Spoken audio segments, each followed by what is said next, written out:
ఢిల్లీ చేరుకున్నారు. 2 రోజుల పాటు ఢిల్లీలోనే ఉండనున్నారు సీఎం రేవంత్ రెడ్డి. రాష్ట్రానికి సంబంధించిన పలు అభివృద్ధి కార్యక్రమాలపై కేంద్ర మంత్రులతో సీఎం రేవంత్ రెడ్డి చర్చించనున్నారు. ఇప్పటికే కేంద్ర క్రీడలు, కార్మిక శాఖ మంత్రి మన్సుఖ్ మాండవీయతో రేవంత్ రెడ్డి భేటయ్యారు. సీఎం వెంట ఎంపీలు మల్లు రవి, చామల కిరణ్ కుమార్ రెడ్డి, పలువురు అధికారులు ఉన్నారు.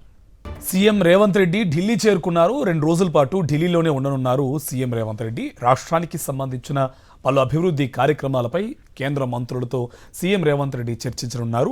ఇప్పటికే కేంద్ర క్రీడలు, కార్మిక శాఖ మంత్రి మన్సుఖ్ మాండవీయతో రేవంత్ రెడ్డి భేటయ్యారు. సీఎం వెంట ఎంపీలు మల్లు రవి, చామల కిరణ్ కుమార్ రెడ్డి, పలువురు అధికారులు ఉన్నారు.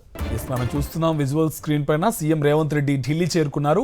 2 రోజుల పాటు ఢిల్లీలోనే ఉండబోతున్నారు సీఎం రేవంత్ రెడ్డి. రాష్ట్రానికి సంబంధించిన పలు అభివృద్ధి కార్యక్రమాలపై కేంద్ర మంత్రులతో సీఎం రేవంత్ రెడ్డి చర్చించనున్నారు. ఇప్పటికే కేంద్ర క్రీడలు, కార్మిక శాఖ మంత్రి మన్సుఖ్ మాండవీయతో రేవంత్ రెడ్డి భేటయ్యారు. సీఎం వెంట ఎంపీలు మల్లు రవి, చామల కిరణ్ కుమార్ రెడ్డి, పలువురు అధికారులు ఉన్నారు. దీనికి సంబంధించి పూర్తి డీటెయిల్స్ మా కరెస్పాండెంట్ వెంకటేష్ మనకి లైవ్లో అందిస్తారు. వెంకటేష్, సీఎం రేవంత్ రెడ్డి టూర్కి సంబంధించి డీటెయిల్స్ ఏంటి? తెలంగాణ ముఖ్యమంత్రి రేవంత్ రెడ్డి కేంద్ర క్రీడా శాఖ మంత్రి మన్సుఖ్ మాండవీయతో సమావేశమయ్యారు. ప్రధానంగా ఈ సమావేశంలో తెలంగాణలో క్రీడల అభివృద్ధిపైన చర్చిస్తున్నారు.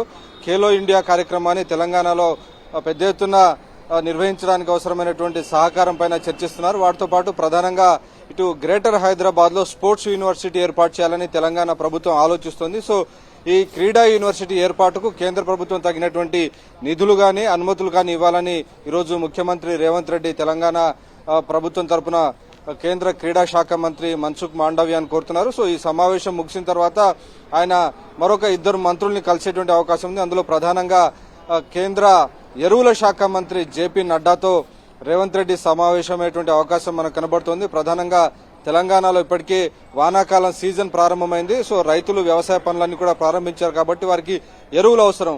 సో ఆ ఎరువుల కొరత ప్రస్తుతం రాష్ట్రాన్ని పట్టిపీడిస్తుంది. తగినటువంటి యూరియా అందుబాటులో లేదనేటువంటి సమాచారం రాష్ట్ర వ్యవసాయ శాఖ మంత్రి తుమ్మల నాగేశ్వరరావు చెప్తున్నారు. సో ఆ నేపథ్యంలో దాదాపు 1,00,000 టన్నులకు పైగా ఈ యూరియాకు సంబంధించినటువంటి అవసరం ఉందనేటువంటి ఒక చర్చ జరుగుతున్నటువంటి నేపథ్యంలో ఖచ్చితంగా ఎంతైతే అవసరం ఉందో ఆ మేరకు కేంద్ర ప్రభుత్వం నుంచి వెంటనే విడుదల చేయాలని ముఖ్యమంత్రి రేవంత్ రెడ్డి ఈరోజు కేంద్ర ప్రభుత్వ పెద్దలందరినీ కూడా కలవబోతున్నారు. ఆ మేరకు కేంద్ర ఎరువుల శాఖ మంత్రి జేపీ నడ్డాను కలిసి వినతి పత్రం ఇచ్చేటువంటి అవకాశం మనకు కనబడుతుంది.